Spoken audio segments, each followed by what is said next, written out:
आरो बे उपेन्द्र ब्रह्मनि जायनाखि आदर्श बेखौ फाननाय जाबाय बेखौ माने गाफ्लेनाय जाबाय मोनसे जामारबायबा आंबो दानो मन्त्रि तन्त्रि बिबान गारनानै आन्दलन ओंखारलांफिनगोन आं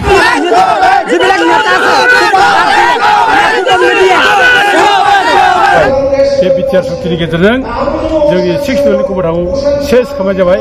आरो नैबे जायनाखि 2020 27 फेब्रुवारि जायनाखि बिटिआर सुक्ति बे सुक्तियानो बर' हारि बुथारनाय सुक्ति बियो दा बे सुक्तिजों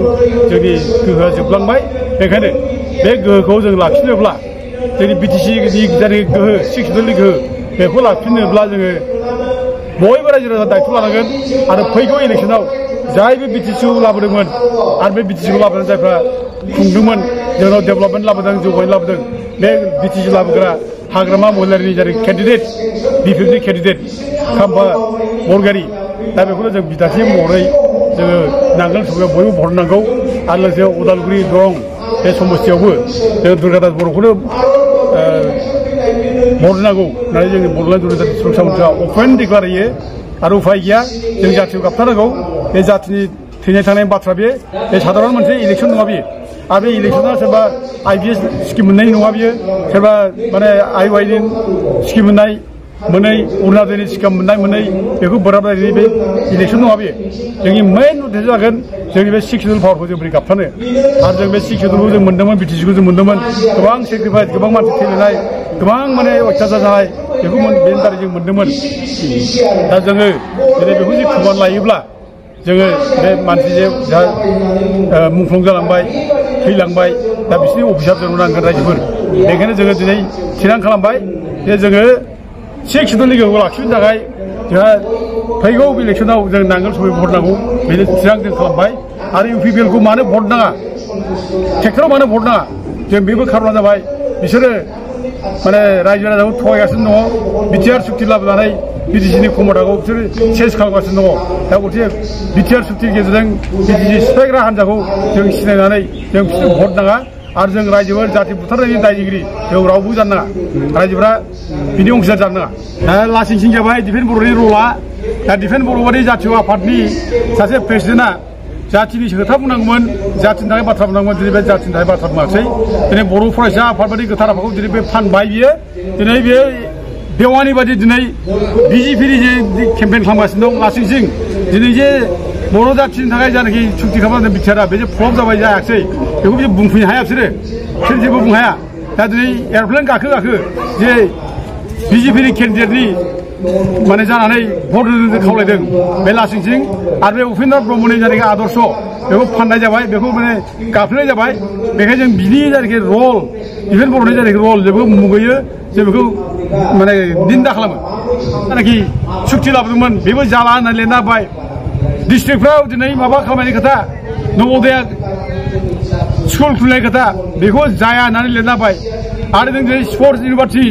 साइनि बेखौ जाया होननानै दिनै गभर्नमेन्टआ लिरना होबाय दिनै बे बाथ्राखौ डिफेन्स बर'आ मानो रायजो राजानि सिगाङाव बुंनो हायाखै बेखौ दिनै मानो खेंफोरथि होनो हायाखै आरो दिनै 10टा जायनाखि माने कलेज प्रभिन्सियेलाइज खालामनाय बाथ्रा बुंदों बेबो जाया बेखौ लिरना होबाय दिनै बेफोरखौ बुंफै डिफेन्स बर' बेखौ नों दिनै बुंनो हायाखै दिनै बिटिसि 6 दला जोब्बाय दिनै बेखौनो बुंनो हायाखै अथ'स नों एर'प्लेन गाखोआखै नों दिनै माने बिजेपिनि जानानै केम्पेइन खालामबाय नों देवानि नङा सारा मा जाखो नोंलाय डिफेन्स बर' नों एकदम बर' जाथिनि देवानि नोङो बर' जाथिनि नों देवानि बर' जाथिनि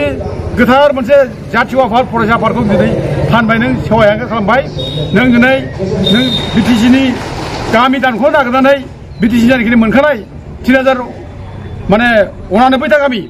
बेखौ दानखौ नागिरनानै नों दिनै मोनसे सुक्ति लाबोबाय दा दिनै नों बुंदों दिनै बेखौ रिप्लाइ गैया नोंहा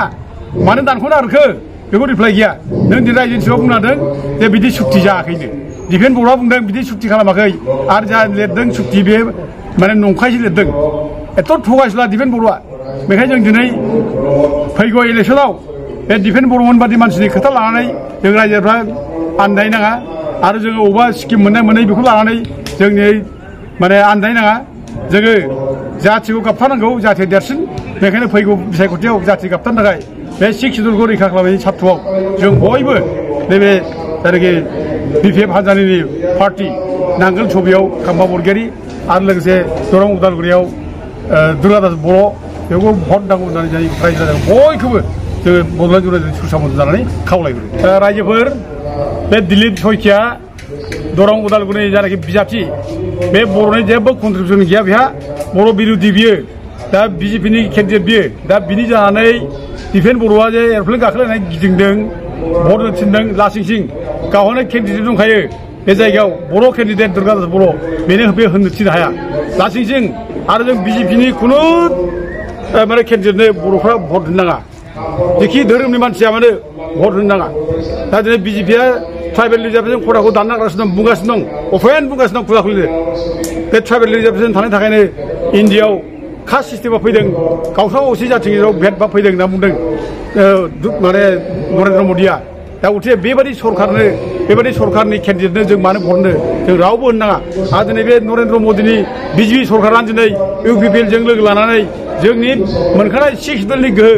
बिटिसिनि गोहो बेखौ फोजोबनो नागिरदों दा उथे जों मानो बिसोरनो भट होनो दा रायजोफोर गथिखे जोङो बयबो बिसोरनि केन्डिडेटनो इउपिपिएलनि केन्डिडेटनो बिजेपिनि केन्डिडेटनो जों भट नाङा फैगौ भटआव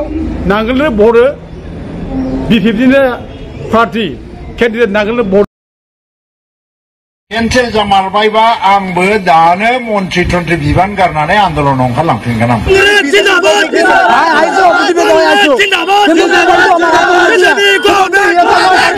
बे आन्दलन खालामगोन बेखौ हानाय नङा र' प्रमद बरुवा दानो चिफनि बिबान गारनानै आन्दलन खालामगोन गबिन्द बसुमतारिया दानो डेपुटि चिफ बिबान गारनानै आन्दलन खालामगोन जों गासैबो लामायाव ओंखारलांफिनगोन दानो बेखौ खालामनो हायो नामा खालामनो हाया बिटिसि एकर्ड जादोंमोन 2003आव बेबोथ' जाफुंजोबाखै कार्बि आंलं बर'फ्रा ट्राइबेल जानांगौ होननाय दफाया बिटिसि एकर्डआवनो फैनायमोन हाग्रामानि एकर्डआवनो बे हाग्रामानि एकर्डबो नङा जोंनिनो एकर्ड मावनो हायाखिसै गोबां बिएलटि लिडार बिएलटि केडारफोर दङ बिसोरनो रिहेबिलिटेसनबो होनो हाया थाखाबो होनो हाया संस्थापनबो होनो हाया जोंथ' दा होगासिनो दं फारि फारि हाग्रामाया मालाय बहाथो मावनो हाखो होमबा बे एकर्डखौ जों केन्सेल जाबाय होननांगोन नामा दानिया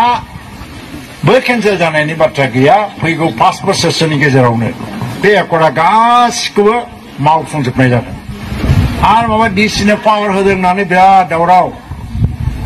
प्रमद बरुवालायनो बिटिसिनि पावारखौ डिसिनोसो हगारजोब्बायनो दा बयबो थांनानै नाय अफिसाव डिसिनो पावार होननाय मोनसेबो अर्डार गैया डिसिफोरनो माखासे खामानि मावनो दायित्वसो होदोंमोन नैबे 16टा डिपार्टमेन्टनि नैबे खामानिखौ नोंसोर नाय होननानै आरो दा बेबो खामानिया जोब्बाय नालाय दाखालि उथायफिननानै लाबाय बेबायदि अर्डारानो गैया डिसिफोरनो पावारबो गैला माबो गैला हा हुनि पावार गथायजोब्बाय होनना बुङो बिटिसिनि पावारखौ डिसिफोरनो थांजोब्बाय डिसिफ्रा पावार लाजोब्बाय आङो केबिनेट मिनिस्टार सासे डिसिनो पावार होनांगौबा आंनिफ्राय नटिफिकेसन फैनांगोन आंनि थ्रुयै बिटिसि ओनसोलाव आं बिदि नटिफिकेसन होआखै हाया मा हाया सोरबा सासे मानसिनि नामाव जुदि नामजारि जानांगौबा बेखौ लेन्ड एडभाइजारि कमिटिनि मिटिंआव आलोचना जायो बेनिफ्राय डिसिआ बुङो बे हाखौ होजायो बिनि लेभेलाव बे एप्रुभ जाबाय किन्तु फाइनाल एप्रुभेल मोननो थाखाय बेखौ बिटिसिआव हरनांगौ जायो बिटिसिनि इएमआ सोर रन्जित बसुमतारी बे फाइलखौ नायगोन नायनानै आं होआ होननानै दोनोबा बे नाथ्रोनानै दोननो हागोन आं होनोसै होनबा होनो हागोन थारमाने बिटिसिनि काउन्सिल गभर्नमेन्ट प्रमद बरुवा आरो रन्जित बसुमतारी मोना जेब्लासिम एप्रुभेल होआ डिसि एप्रुभ खालामनाय एसडिअ एप्रुभ खालामनायजोंबो रावनोबो हा होनो हाया ओंखायनो बेफोर अपप्रचारफोरखौ जों खोनासंनो नाङा माबा बिटिसि एकर्ड केन्सेल जाबाय माबा जाबाय मारै बिदि बुंलाबायनो हायो मानसिफ्रा जे बे एकर्डखौ केन्सेल खालामनांगौबा मोनसे डिसकासन जाफिननांगोन पार्लियामेन्टआव मोनसे डिसिसन फैनांगोन बा गभर्नमेन्टनि केबिनेट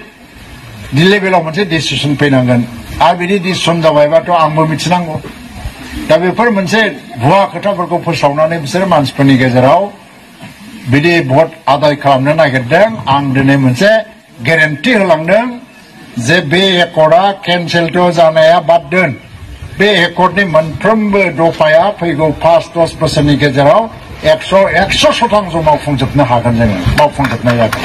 खुनु आख' फाख' मोननाङा हा मोनैफ्रा हा मोनगोन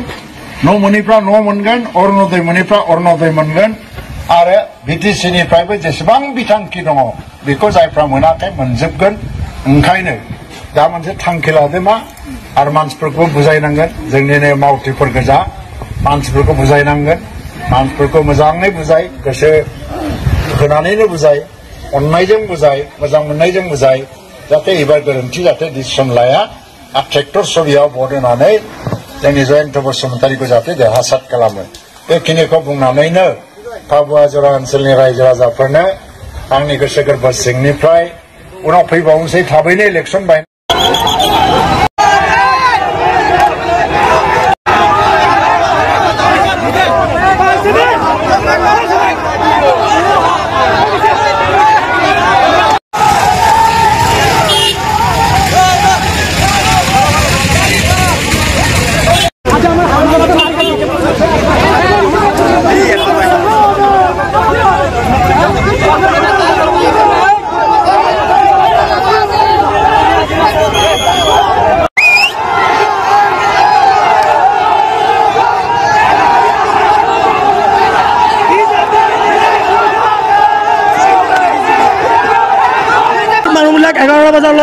এই তাতে উপস্থিত হৈ আছিল কিন্তু আমাৰ মানুহবিলাকৰ গাড়ীত তেল ভৰাবলৈ সুধিছিল কিন্তু আমাৰ মানুহবিলাক তেল পোৱা নাই তেল নাপোৱাৰ কাৰণে ইহঁতে হোলা মালা কৰি আছে ইহঁতে মাৰপিট কৰিছে তেল দিব মানা কৰিছে টোপন আছে টোপন পাওক মাধ্যমত আমাৰ মানুহবিলাক তেল পোৱা নাই কিয় পোৱা নাই আমাৰ 400 টকা তেল পোৱা নাই 500 টকা তেল আছে দি আছে তিনি আমাৰ মানুহৰ তেলবিলাক পোৱা নাই সেইকাৰণে আমাৰ মানুহবিলাক হাল্লা কৰি আছে আমাৰ মানুহবিলাক উচিত বিচাৰ পাব লাগে এই বিচাৰ পাব লাগে এইটো আমাৰ আমালোকক খুজিছিল বিজেপি নেতাবিলাক যে আছে এই বিজেপি নেতাবিলাকে আমাক ক'লে যে 500 টকা দিম তোমালোকে ৰাউণ্ড মাৰি থাকা আমালোকৰ গাড়ীবিলাক ৰাউণ্ড মাৰিছো নহয় আমালোকে ৰাউণ্ড মাৰিছো মানে কেম্পাছ কৰিছো কেম্পাছ কৰাৰ মাধ্যমত আমালোকে তেলটো পোৱা নাই 500 তেলটো বা কথা আছে দিয়া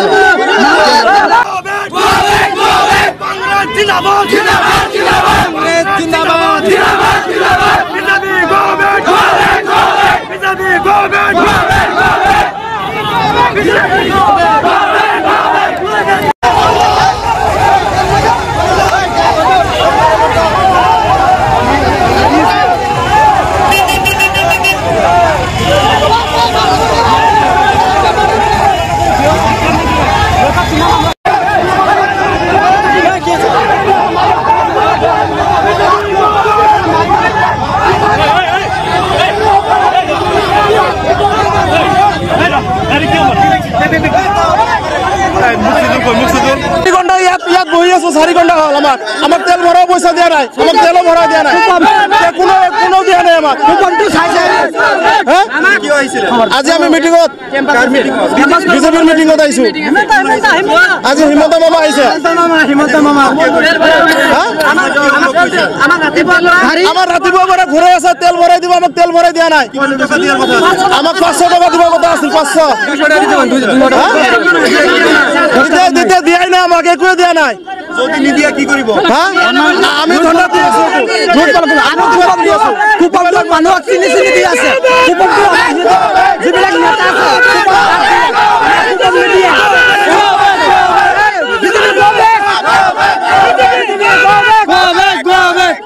কুপনটো মানুহ চিনি দি আছে 10টা 12টা কুপন নিদিয়া আমি কি কৰি আছো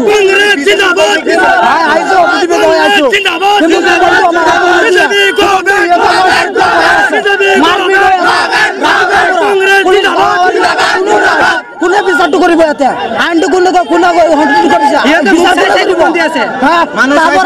চাই আছে মোবাইলত চাই আছে লাইভ চলি আছে চাই আছে ইয়াতে মানুহ অহা নাই কোনে কি হৈ আছে মাৰপিট চলি আছে মাৰ্ডাৰ হৈ আছে ইয়াতে একো মানুহ চোৱা নাই